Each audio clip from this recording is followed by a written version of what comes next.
தங்கிக்கலாமா? உள்ள தங்கிக்கலாமா? நீங்க என்ன தண்ணி அடிச்சுட்டு வந்திருக்கீங்களா? தண்ணி அடிச்சு மகிது நம்ம தண்ணி அடிச்சு மகிது. ஐயா ஐயா அப்படிதான் இருக்கு. ஆனாயிரச்சு நீங்க நம்புறீங்க? ஆனாயிரச்சு நடத்து என்ன? ஐயா நான் இந்த காப்பகத்தோட இன்சார்ஜ். நீங்க தண்ணி அடிச்சுட்டு உள்ள வந்தீங்கன்னா உங்களை அந்த காப்பகத்துல சேர்க்க மாட்டேன். ஆமா தண்ணி அடியில. சரி எதுக்காக தண்ணி அடிச்சிருக்கீங்க?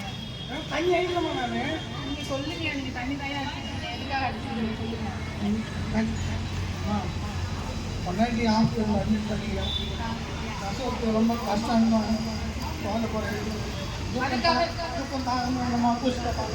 அதுக்காக தண்ணி அடிச்சு வருவீங்களா? கொண்டாடி எப்படி உள்ள அட்மிட் பண்ணிருக்கீங்க?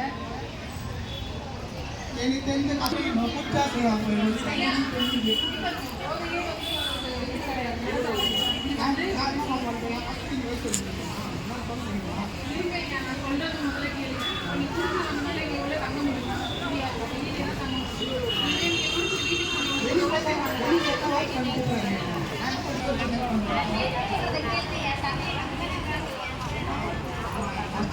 நீ சொல்லுமா அப்பா நினைச்சு மாட்டேன்.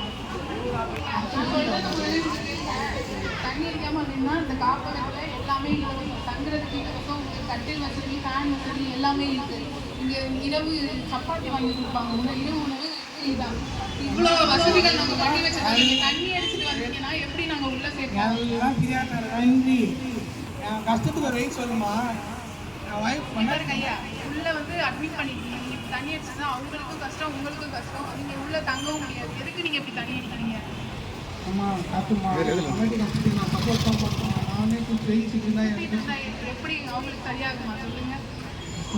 ஆமா இங்க அப்படி யாரும் குடிக்காதீங்கன்னா வீட்டுக்கு சப்போர்ட்டா இருங்க, பாதுகாப்பா இருங்க. ஆண்கள் தான் வந்து முதுகெலும்புன்னு சொல்றாங்க.